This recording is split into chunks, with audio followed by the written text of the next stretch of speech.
Esse plano que está aí, eu considero, Jô, um plano que pretende reformular por inteiro a democracia brasileira. São 521 propostas que estão no Plano Nacional de Desenvolvimento de Direitos Humanos. 521 com 6 eixos orientadores. O grande drama desse plano é que é um modelo muito semelhante ao modelo venezuelano. Há um centro de estudos de pesquisas sociais na Espanha que orientou a conformação das 3 condições da Venezuela, do Equador e da Bolívia.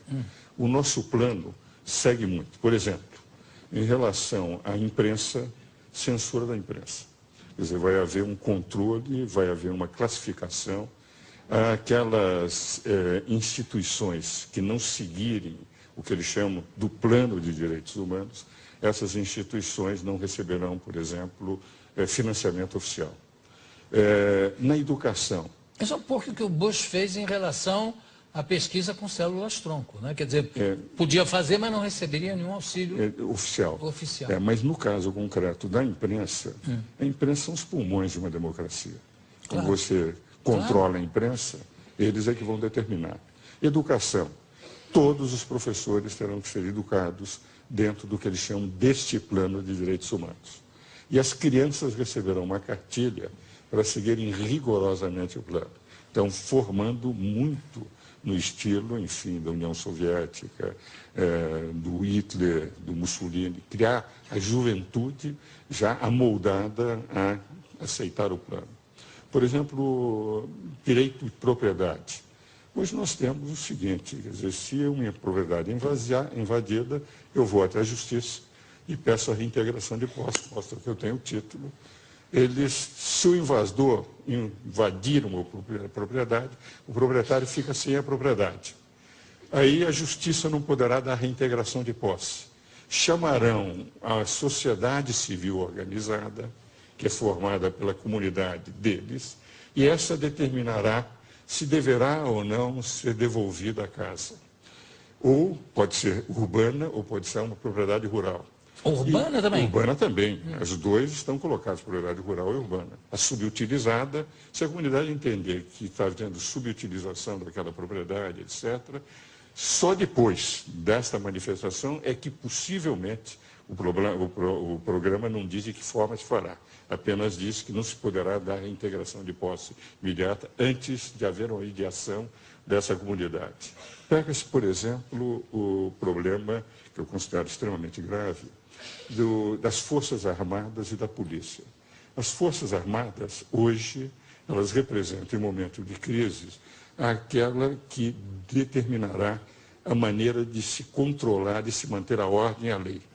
O que ocorre? As forças policiais são forças auxiliares. Quem comanda é as Forças Armadas. Agora, as forças policiais deixam de estar subordinadas às Forças Armadas, deixam de ser forças auxiliares das Forças Armadas. Cria-se um sistema único de forças policiais, nacional. Então, os governos terão as suas forças policiais controladas por um sistema nacional único.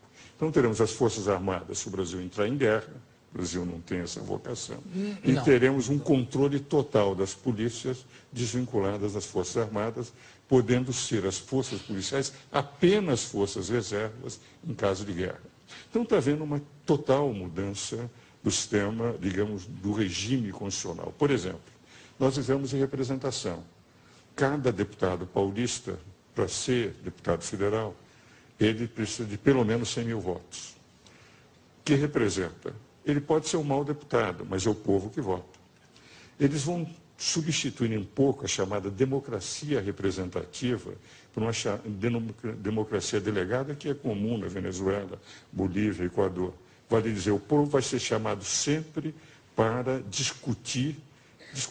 votar em plebiscitos e referendos, criando-se quase um sistema semelhante ao sistema da Constituição venezuelana, pela qual haverá o poder executivo, o povo, como os dois poderes, e o poder legislativo, o judiciário e o Ministério Público serão poderes acólitos.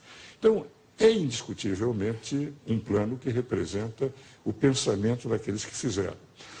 Mas é possível o governo se sobrepor ao que está na Constituição? Eles terão que mudar a Constituição.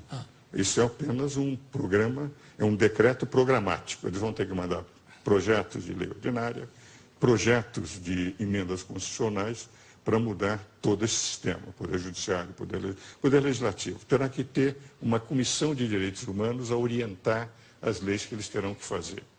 Eu lhe interrompi com a pergunta que você ia falando... Não, o que eu iria dizer é o seguinte, eu tenho um profundo respeito por aqueles que fizeram esse plano. Alguns deles são meus amigos, debates há muitos anos, entende? Mas eles têm uma convicção de que, por exemplo, Cuba é um país que representa uma democracia, que a Venezuela tem uma democracia representativa, que representa o povo, não precisa. E eles estão pretendendo trazer para o Brasil as convicções ideológicas deles, que eu respeito, não são as minhas. Não, mas como é que Cuba pode ser considerada uma democracia se tem o Fidel, por quem eu tenho, aliás, uma grande admiração pela luta dele, pelo que ele significou para Cuba, tudo isso. Eu confesso que não tenho a mesma admiração. Não, eu digo o seguinte, que um sujeito que desembarca com 12 pessoas numa ilha e toma conta, evidente que se transforma num mito, pelo menos. No tempo que eu estudava na faculdade... Mas será que não surgiu mais ninguém com competência? Olha, no tempo que eu estudava na faculdade, em 57, quando ele começou, a mim me revoltava muito. Nós estudamos sempre o direito de defesa como o principal direito de uma democracia. Claro. Não há democracia sem direito de defesa. Por isso é que eu sou advogado, nunca quis ser magistrado, nem político, nem nada. Agora, naquela época, foram levados milhares de pessoas aos paredões sem nenhum direito de defesa. Eu nunca perdoo alguém que matou sem ter permitido que as pessoas se defendessem. Isso é um genocida. Então, podem admirar o Fidel Castro, mas eu, que sempre vivi defendendo o direito de defesa, que estudava na faculdade, lia todo dia nos jornais, primeira página na época, eram os paredões, ao ponto de nós chamarmos Fidel Paredão Castro, eu não posso admitir. Agora, eu não estou falando nem do sistema, nem do modus operandi do sistema, eu estou falando a figura dele, o carisma que ele tem, eu entendo. Carisma ele tem, indiscutivelmente, como excepcional. O Che Guevara excepcional, também. Excepcional. O que eu não estou de acordo. Agora, o que ocorre? Eles dizem que é uma democracia porque não precisam de eleições. As eleições são apenas confirmativas, só tem o partido oficial. Porque diz que o povo está contente com o que eles fazem. Se nós analisarmos, todos os que têm defendido a Venezuela, o Equador, a Bolívia, esses regimes bolivarianos, e realmente também a Nicarágua e Cuba, que é uma ditadura, ao meu ver, eles estão convencidos que isso é o melhor para o Brasil. Se nós pegarmos o plano diz o seguinte, nesses 20 anos, nós tivemos a onda neoliberal do Brasil. E nós precisamos voltar a um Estado mais forte, as desprivatizações, isso está no introito do plano. Ora, eu acho que esses 20 anos foram os grandes anos de o Brasil saltar de um país relativamente desconhecido, de grande extensão territorial, para ter hoje uma participação no cenário mundial. Porque como é que eu posso dizer que esses 20 anos são um fracasso e que nós precisamos voltar às estradas? Não, nesses 20 anos, os governos do presidente Lula. Claro, também, não, e Lula, vou dizer o seguinte, os primeiros 7 anos do presidente Lula, ele teve uma participação internacional fantástica. Eu tenho a impressão que o Lula, ele fez um erro a partir do episódio de Honduras. Porque eu tinha certeza que esse ano ele seria indicado para o Prêmio Nobel da Paz. Porque os 7 primeiros anos de atuação do Lula no cenário internacional, o ponto Obama é dizer, ele é o cara, teve um benefício indireto, o próprio Obama, mas para ele foi... Agora, no momento que em Honduras ele começou a atacar uma deposição absolutamente constitucional do Zelaya, porque ele queria algo que é uma cláusula pétrea e que não poderia, e que o artigo 239 da Constituição hondurenha diz que todo aquele que pretender a reeleição será imediatamente afastado de qualquer posição que tenha dentro do governo. Basta dizer que um dos maiores juristas brasileiros, que é do PT, foi secretário do PT, que é Dalmo Dallari, escreveu um artigo na Folha dizendo realmente foi constitucional a deposição do Zelaya. Ele começou a defender e não aceitou as eleições que foram livres. As eleições foram vigiadas pela comunidade internacional. e aceita o governo cubano, aceita todas as estrepulias, as estrionices do Chávez, o que representa, vai em contato com as eleições fraudadas do Irã. Quer dizer, na prática, eu creio que o Lula, que fez um papel excepcional durante os primeiros 7 anos, sendo uma surpresa para o mundo inteiro, está desfigurando um pouco a sua imagem em relação a Venezuela, Cuba, Irã, etc. E o que é pior, entende? Ao ter assinado esse plano. Porque esse plano representa, se viesse aprovado, eu tenho a impressão que não seria nunca uma reformulação completa, Jô, completa de toda a Constituição. da Constituição. 521 proposições, 521 mudanças eles pretendem no sistema constitucional brasileiro. Eu queria abrir, eu sei que tem inclusive alunos de direito aqui hoje também, não tem? Tem? Eu queria abrir para perguntas ao doutor Ives, se alguém tem alguma pergunta à disposição específica. Pois não? Bom, com relação ao projeto, mais especificamente na parte da censura, queria perguntar para o senhor o que o senhor acha pior? Se é uma censura escancarada, como acontece na Venezuela, que propõe, assim, de certa maneira, o projeto, ou uma censura velada, como acontece também em outros países, também no Brasil, em que a imprensa dita a realidade de acordo com a opinião de certos grupos? Não, a censura que eles estão pretendendo é muito mais grave, semelhante àquela da Venezuela.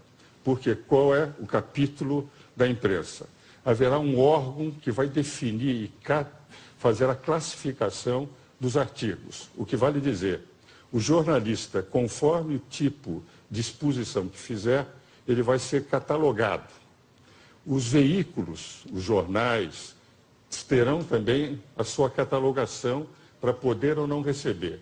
E no que concerne à rádio e televisão, como é uma concessão pública, eles poderão inclusive cancelar. Então nós teremos um conselho que irá dizendo o que é que se poderá ou não dizer nos jornais, representando, portanto, uma censura efetiva, sob a alegação de que estão com isto valorizando a Constituição, não permitindo abusos da imprensa. Ora, quem pode atacar os abusos da imprensa é o Poder Judiciário. Sempre que a imprensa abusa, entram as pessoas com ações de indenizações por danos morais ou danos patrimoniais e tem ganho. Há muitos jornais que têm sofrido isso. Então, nós já temos os mecanismos de censura. Agora, eu me lembro, no tempo da exceção, em que eu era conselheiro da Ordem, nós, conselheiros, éramos os únicos que falávamos. E os jornais, quando tinham matérias contrárias ao regime anterior, você se lembra, publicavam poemas de Camões, receitas. Ora, nós não teremos isso. As matérias serão proibidas de serem publicadas. Então, haverá efetivamente uma censura da imprensa escrita e, possivelmente, o corte, como acontece na Venezuela, dos canais de televisão e de rádio que forem contrários. Se lerem o capítulo referente à comunicação social, é extremamente perigoso, porque nós vamos perder os pulmões da sociedade que representam a imprensa. Mais alguém? Aqui? Pois não? Eu gostaria de saber se a população brasileira vai poder opinar de alguma forma, porque isso vai interferir de algum jeito na nossa vida. Como no caso teve o plebiscito contra o desarmamento, isso, queria saber se a população vai ter como opinar de algum jeito. Certo. Veja o seguinte, a forma como eles puseram o plano é um plano com 25 diretrizes, 6 eixos orientadores e 521 proposições. Disseram eles, no introito, que eles discutiram com 14 mil pessoas no Brasil inteiro e diversas instituições. Com todas as instituições que eu falei, que eu conheço, nenhuma delas foi consultada. Então, são instituições de pessoas vinculadas à ideia do plano. Eu mesmo disse para uma dessas pessoas vinculadas a eles o seguinte: 14 mil não representam 190 milhões de brasileiros. Um deputado em São Paulo, para ser eleito, precisa de 100 mil votos, para ser 1/70 dos deputados que representam São Paulo no Congresso Nacional. 100 mil. Eles consultaram 14 mil, em nome de 14 mil estão falando por 190 milhões de brasileiros. Agora, esse projeto vai ter que ser enviado ao Congresso Nacional. Os diversos projetos de lei e as diversas emendas constitucionais. Criar uma justiça comunitária, uma justiça restaurativa antes da justiça comum, é evidente que é uma mudança monumental no capítulo do Poder Judiciário na Constituição. A sensação que eu tenho, entende, é que este ano não haverá possibilidade de eles levarem o plano a ser aprovado. Aliás, nenhum deputado iria correr o risco, de repente, estar indo contra a vontade popular. Agora, nós não sabemos, em função daquele candidato que vai ganhar, aliás, são 2 candidatos, não é, que estão com mais possibilidades, se, enfim, o candidato do governo ganhar, se vai ou não aceitar o plano e levar o plano para frente. O que eu tenho a sensação, e que a imprensa tem que fazer, e eu quero distinguir bem uma coisa, o que eu estou atacando são as ideias do plano, embora respeite as pessoas que os fizeram, porque alguns são, inclusive, meus amigos. O que eu quero dizer é que nós, sociedade, temos que conhecer em profundidade o plano. Não pode ser levado ao Congresso e deputados se reúnem, fazem um acordo de liderança e aprovam. Nós todos, do povo brasileiro, e essa é a intenção que eu acho que o meu amigo Jô Soares está fazendo, é levar para o conhecimento a fim de que as pessoas possam discutir, possam debater e se acharem que é melhor que se faça. Eu, pessoalmente, considero que a democracia corre risco se nós sairmos do equilíbrio de poderes que temos hoje. Porque hoje tivemos, em 22 anos de Constituição, um impeachment presidencial, uma superinflação, escândalos como o Mensalão, o escândalo dos anões, agora o escândalo do Distrito Federal. Tivemos alternância do poder e nunca se falou mais em quebra das instituições. Vale dizer, a Constituição funciona bem.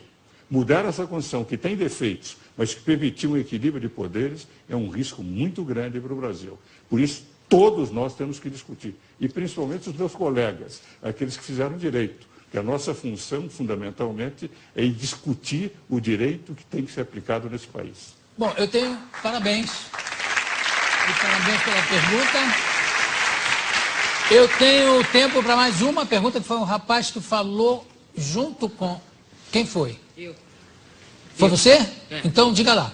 Eu queria perguntar se esse projeto, se ele for implantado, se o governo decidir aceitar, ele vai abrir portas para que outros projetos muito mais abusivos, piores para a população, porque você censurar uma coisa, censurar uma pessoa a ter a sua própria opinião é uma coisa ruim. Se esse projeto, se ele for aceitado, vai abrir portas para outros projetos muito mais abusivos. Se o projeto passar, nós vamos ter um regime semelhante ao de Chaves. Nós vamos ter o Poder Executivo com força, o Poder Legislativo, o Judiciário e o Ministério Público como acólitos, quer dizer, como secundários, e o Poder Executivo a toda hora chamando o povo para opinar, diga sim ou não, como acontece. E é evidente, quando se tem um único poder, sem o equilíbrio dos outros 2 poderes, tudo que vier depois será mais abusivo. Então, esse risco que o colega apresenta realmente existe. Tudo bem. Bom, eu quero agradecer a presença aqui do doutor Ives Gandra da Silva Martins. Maravilha, você sempre claríssimo e sempre nos ajudando a esclarecer alguns pontos que ficam muito obscuros, né? E você dá clareza a todos esses pontos. Muito obrigado. Obrigado à participação da plateia também. Daqui a pouco a gente volta. Obrigado, Ives.